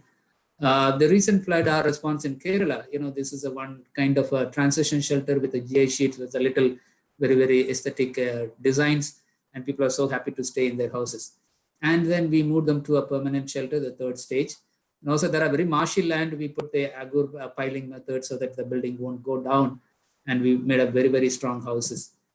These are some permanent houses in Jammu and Kashmir and Uttarakhand. Again, people talked about we should go with the local climatic conditions, use the local technology and the topography according to the design should be. This is our currently ongoing projects in Fani cyclone in Puri. Currently, we are building 150 houses in Puri in 3 villages. Again, we are promoting these houses for EDGE certification, which is a green building concept. What this kind of value addition we can do. If you look at it, the foundation is nearly 3 feet. These are low-lying areas.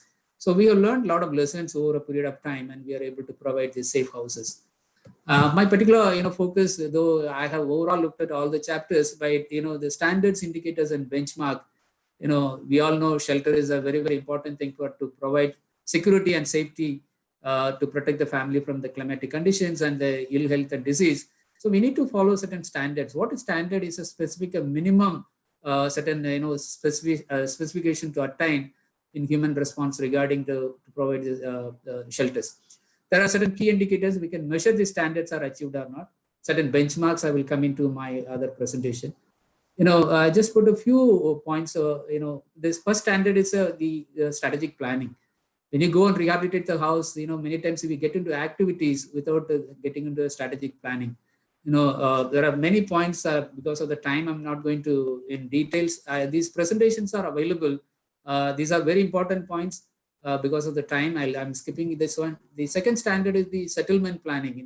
How to settle these people, whether land properties are available, where the water is going to come from, what kind of the pattern and the topographical features we need to add, whether GCI material or RCC roofing, what kind of a natural impact this will have. So that is a settlement planning. What kind of space we should give in the houses? One of the standards IFRC is talking about 3.5 meter for every individual household. So that's a space standard we can give, and what kind of material, technical performance, those standards are given there. The construction, again, what kind of building codes we have to follow, what kind of materials to be used. So those kind of standards, again, we need to follow in the construction. These are the housing standards we follow, basically looking at the design, the material, location, durability, secure tenure, water, sanitation, design, and drainage. When you give us safe and secure and safe houses, I think these are the important parameters we need to look at it. Just wanted to talk about recently we have come up from Habitat. There is a ready reckoner for as a user manual, even for a layman can understand, what is the plinth, what is foundation, what is the lintel, what is roof, what is RCC, what is a frame structure. This is a ready reckoner. We want it's available to Sphere members, and we will make sure this ready reckoner is available. Basically, this ready reckoner is talking about there are 4 components. There are we all know there is a load bearing structure and a frame structure. So the load bearing, this has RCC roof and the GI sheet roof and the frame structure. There are 4 structures we have suggested in that book. Again, this will have a front elevation and certain what kind of materials are going to be in a house, any layman can understand. So again, we have given some quantity, unit, and the rate according to size of the houses. This may vary, but anybody can pick up. On the left side, if you look at it, there are 16 the specific work which will happen in a permanent safe houses. So how much, what is the quantity and the rate and the amounts are can come for a house is again a part of the ready reckoner there. A lot of standard specifications when you do an excavation, backfilling, ECC, masonry, and the contract work. Again, it's a very, very technical. These details are available in the books. This particular chapter also, we have taken one author from World Vision. He had given the benchmarks, what are the do's and don'ts, going by nearly 11 parameters. How do you select the site selection, soil testing, what kind of foundation it should be, what kind of a roof materials. There are 11 parameters are given in the benchmarks. What are the do's and don'ts? It's a very, very useful material. One of our authors had given. There are a lot of building codes are available. We need to follow according to the local building codes for constructing a safe house. For general construction safety, there is a building code. And also for cyclone and the windstorm protection, there is these are the codes are available. For earthquake, these are the codes. We have given a reference in that chapter, shelter chapter. So these are the building codes are available. We can look at it. So the benchmark standards and the codes, these are the major highlighted in the shelter book, and please refer. So when we follow all these kind of standards and benchmarks, we will be able to provide a very safe houses. The family will be, at the end of the day, they will be happy. There will be the pathways to permanence. That's a way we follow. Habitat. I think personally, I've been involved in this process for 2-3 the disaster rehabilitation projects. Based on this experience, we have come up with this Ready Reckoner. And still we are open to listen from others, so that this particular chapter will have more reliable and good knowledge information in that chapter. Thank you, Ilya. Over to you, and I'm available for taking up some questions. Thanks a lot. Also for keeping it in time, and as Justin also said, I'll request all the participants once again to give their inputs. This handbook is a work in progress, and with all your inputs, we'll make it very practical and usable for everyone. So with this, we'll go back to Sarabjit. Hopefully this time it'll work. Okay, let me try to open this and then request her to start.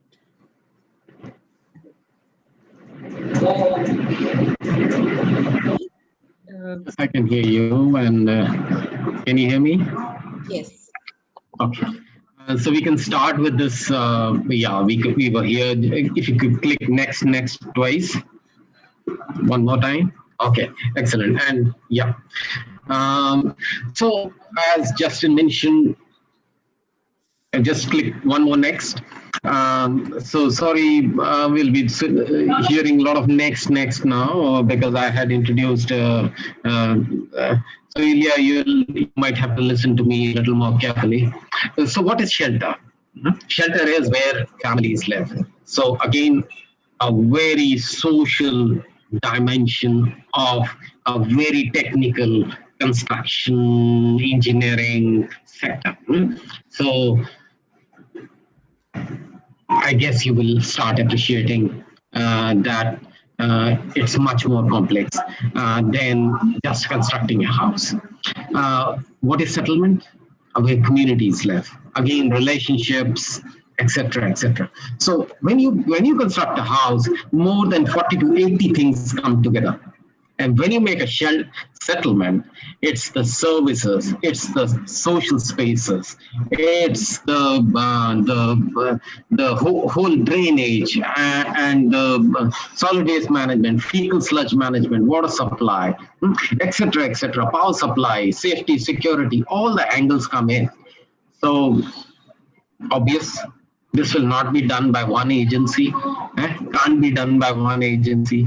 We will need to split our forces. We will need to bring in our comparative advantages, and this is where coordination comes in. Ilya, next. Okay, now when it comes to coordination, it's a process of feeding this reinforcing structure of beliefs and choices. And my earlier presenters have spoken about number of beliefs with which we work in this sector. And one of those sort of core beliefs which Anilji mentioned, which we used so well during the Gujarat post-earthquake reconstruction in Gujarat, was that we want to do owner-driven reconstruction. Owner-driven reconstruction is better than the top-down construction, the contractor-driven or donor-driven construction. So these are beliefs, and to implement these beliefs, we make certain choices. So when we make the right choices, then we again reinforce our beliefs. If we make the wrong choices, then we have the sort of the risk of running into disillusionment. So that's why coordination is very important, that we bring together number of informed actors to make the right choices about stability, habitability, and the sort of other aspects of shelter. Are they culturally appropriate, climatologically responsive? And of course, we would talk about the entire continuum, from temporary to transitional to durable solutions. So how do people transition? How does the journey happen from temporary to the durable? That entire journey has to be planned out. And that's why we implement certain standards, norms, and we make a shelter strategy, then a shelter plan. And of course, we need to monitor and report on are the results being achieved. Coordination is also about evaluating continuously. The real-time evaluation should happen so that everything is implemented in an efficient manner. And of course, we should reduce duplication, etc. Next. So just a minute. Okay. The clear outcome of coordination is that all the actors involved in the sector, not only shelter sector, but because shelter sector is dependent on other sectors also. Water, sanitation, you just heard from me, and many other sectors would come together to make the shelter sector successful. So any effective and efficient coordination should lead to a clear outcome orientation amongst all the actors. What are the outcomes we are expecting? And that needs to be defined in our strategy and in our plan. Ilya, next. So I'll just quickly take you through. Ilya, you can take me through to the last. Keep clicking the next. So there are 6+1 functions of any sectoral coordination. So the first function is to support service delivery, delivery of shelter in this case, but then other sectors would have. But these 4 functions of sector coordination apply to all sectors. Number 2 is to inform the humanitarian coordination, obviously through assessments, through identifying the solutions, etc. The heart of coordination is the number 3, to plan and develop a strategy. That's the heart of coordination. And then rollout is to monitor and evaluate the performance on the go. Is everything happening as per plan? Is the coverage adequate? Is there any duplication? Is there any place where there are significant gaps? So this is where I think the biggest contribution of coordination, or we should say, if there is no coordination, what will happen? Then we will see a lot of gaps, a lot of incoherence in our response, and so on and so forth. And finally, good coordination should lead to capacity, building of capacity in preparedness, contingency planning. Because the disaster is not the end of it. It is just the start of it. There might be aftershocks, there might be more disasters, and we've seen that during COVID crisis, we had overlapping hazards, we had a cyclone, we had multiple states had floods. So preparedness and contingency planning have to be integrated into any good sector coordination. And finally, advocacy. Ilya, next. And the number 1, 6+1 I mentioned.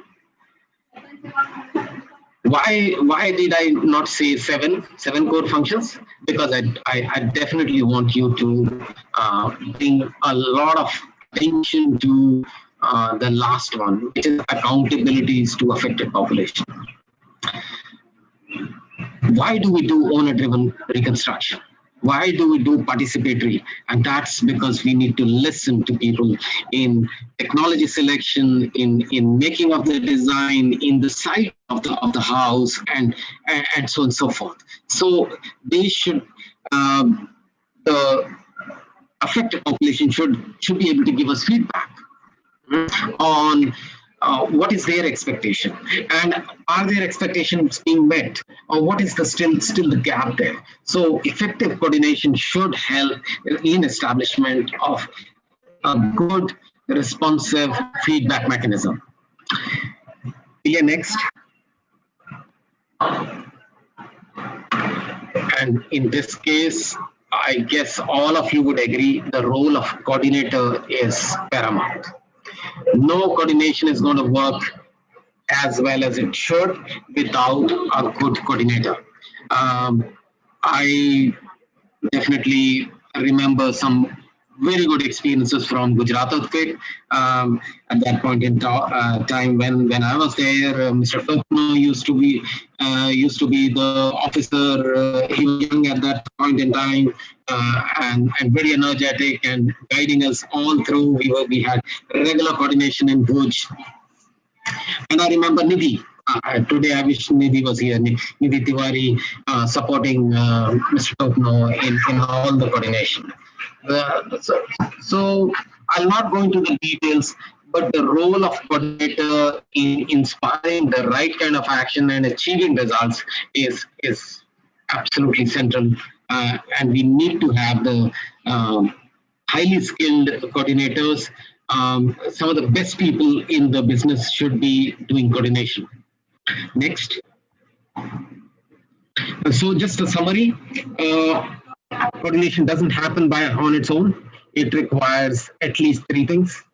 One is the mandate that the coordinator and the coordinating agency have the mandate to coordinate. And fortunately, in India, we mostly have district collectors of the affected districts coordinating, and at state level, there will be a slightly looser kind of coordination. But districts, we have much more tighter coordination. Can you click next, guys? Now, when it comes to mandate, leadership, commitment across agencies, and particularly the coordinating agency, I think that's a critical function and a critical input into a good coordination mechanism. And many a times there are big deficits in leadership coordination, and this is where the failure starts. So we need to clarify mandates, we need to establish good leadership. Second is the system. Coordination should be systematic. There has to be clear documentation. People shouldn't be talking from their head. Rather, there has to be information, collation of information, analysis, synthesis of information, and hence create evidence to speak. So very good, strong information management systems are foundational to good coordination. And finally, the behaviors.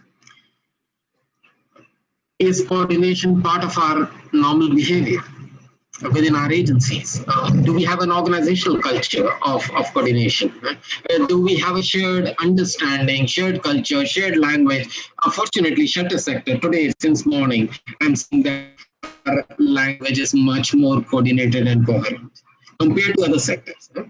So that's a good news. I think we but our behaviors in terms of letting ourselves coordinated.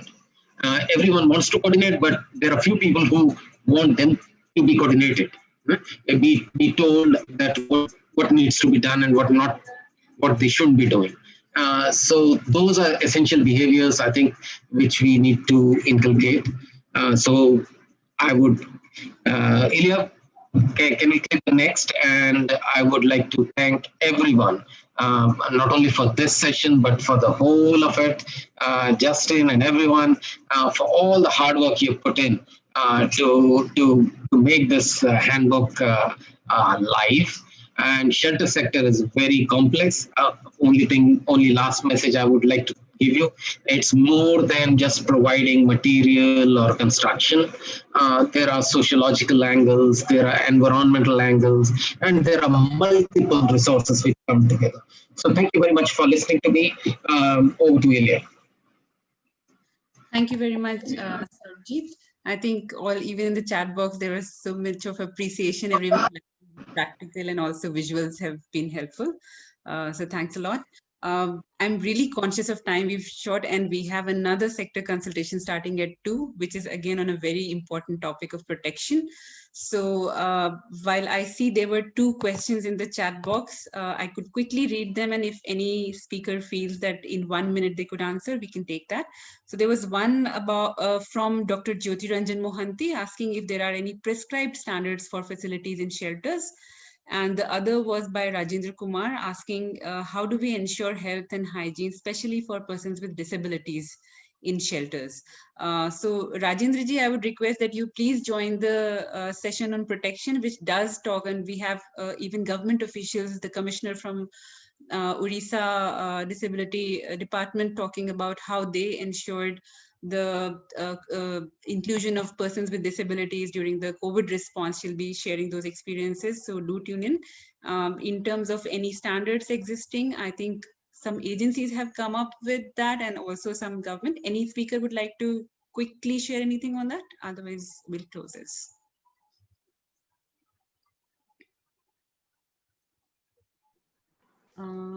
Yeah, the local building codes are applicable wherever, whichever states they are in. Then there are sphere standards are available. Those standards can be followed. Okay. Okay, in the book we have mentioned certain standards in the handbook as well. Yeah, there are standards we mentioned. We have given the reference there, so they can refer. Okay, so please do look at the handbook and provide your inputs. This is a process where we want all of you to participate so that it becomes relevant for all of you. With this, I would now take the opportunity of thanking all of the speakers today. It's been really engaging and a lot of learning for all, and personally for me as well. So thank you very much to one and all, to Aditi ji from UPSDMH, to Anil Sinha ji, to Amir Ali Khan, to Rajesh Datta ji from ASDMA, to Mihir and Sarabjit and Justin. Thank you. I'm sure that with all the inputs coming, this handbook will become more and more practical, and this is how we'll progress. I would also like to thank all the participants who've been extremely engaged and typing their remarks in the chat box as well. We do look forward to your inputs to the handbook as well. Thank you very much, and I'll now hand over to Anil for any logistics or administrative announcements.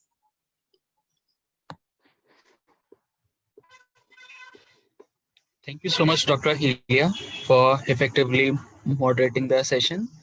I also thank each panelist for such an enriching discussion. And I also thank all the participants. So before we end the session, here are some administrative directions. Your certificates will be ready in 24 hours. Visit our website, www.sphereindiacovid19academy.org, and you can download your certificate by scrolling down and finding the name of today's session. It will be ready to download in 24 hours. However, if you are unable to do that, as some participants have faced technical difficulties, do not worry. You can email us at covid19academy@sphereindia.org.in, and we will get back to you as soon as possible. Have a great day, and see you for the next session. Thank you all.